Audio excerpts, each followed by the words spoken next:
सतवा क्षेत्र में निजी स्कूलों की यूनिफॉर्म एक ही दुकान से खरीदने की कथित अनिवार्यता को लेकर लंबे समय से अभिभावकों और पत्रकारों द्वारा शिकायतें की जा रही थी। आखिरकार जन दबाव रंग लाया और शिक्षा विभाग, राजस्व विभाग तथा पुलिस प्रशासन की संयुक्त टीम ने कार्रवाई करते हुए कान्हा कलेक्शन पर छापामार कार्रवाई की तथा दुकान को सील कर दिया। कार्रवाई के दौरान प्रशासनिक अधिकारी पूरे समय एक्शन मोड में नजर आए।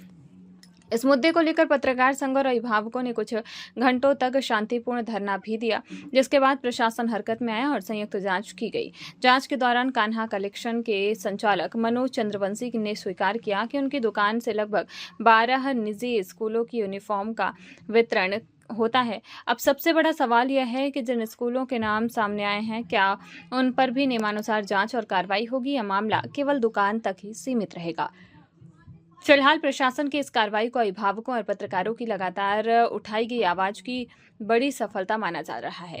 अब सभी की निगाहें इस बात पर हैं कि आगामी दिनों में संबंधित स्कूलों के विरुद्ध क्या कदम उठाए जाते हैं। आज सभी पत्रकारों के द्वारा एवं अभिभावकों के द्वारा शांतिपूर्ण अनिश्चितकालीन जन आंदोलन किया गया था, जिसमें कि एक ही दुकान पर बार बार यूनिफॉर्म मिलने की शिकायतें आ रही थी कि एक ही दुकान पर मिल रहा है।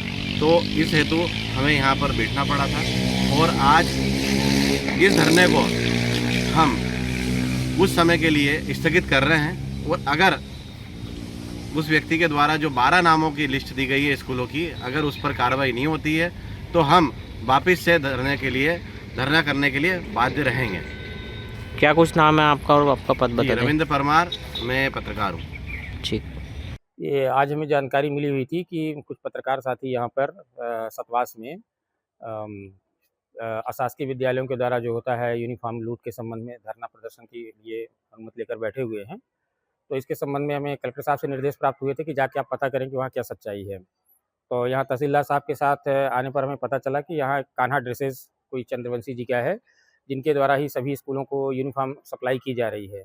तो हम यहाँ तहसीलदार साहब और टीआई साहब के साथ और अपनी शिक्षा विभाग की टीम के साथ आज हमने उनकी दुकान को सील किया है। स्कूलों में कहाँ पे कार्रवाई की गई है? स्कूलों में जैसी जानकारी मिली थी, चूँकि जब पहले हम सील करने के दौरान जब हम गए तो यूनिफॉर्म विक्रेता के द्वारा बताया गया कि उसके द्वारा जो होता है 12 विद्यालयों की यूनिफॉर्म की सप्लाई की जा रही है। लेकिन उसके पास से ऐसे कोई अभिलेख नहीं मिले कि उसको पर्टिकुलर ऑर्डर दिया गया है। इसलिए हमने क्या किया है कि यूनिफॉर्म में बेचने में मोनोपोली करने पर उसको जो होता है और जिला प्रशासन के प्रतिबंधात्मक आदेश के उल्लंघन पर हमने उसकी दुकान को सील कर दिया है। और स्कूलों को भी देखने के लिए आए हुए थे, तो अभी हम 1-2 जो अशासकीय शालाएँ हैं, जहाँ आकर हम उनके पुस्तकों की लिस्ट, फीस और इस स्ट्रक्चर की जाँच कर रहे हैं। और अभी हमने एक विद्यालय को देखा है जहाँ पर तो अभी सही पाया गया है सब। सर ऐसे कितने स्कूल थे जो एक ही जगह पे यूनिफॉर्म के लिए भेज रहे थे? जैसा कि वहाँ से जो हमें जानकारी मिली, जो अपनी टीम के साथ हुआ, तो ये पता चला कि उसके यहाँ 12 ऐसे दुकानें थी, जिनके कि मतलब 12 स्कूलें थी, जिनके यूनिफॉर्म एक विक्रेता के द्वारा सेल किए जा रहे थे। लेकिन हमारे पास ऐसे कोई संकेत या कि कैसे कोई आदेश नहीं मिले हैं कि पर्टिकुलर स्कूल ने उन्हें वहाँ भेजा था कि जाकर वहाँ से लें। आगे और क्या कुछ कार्रवाई जारी रहेगी?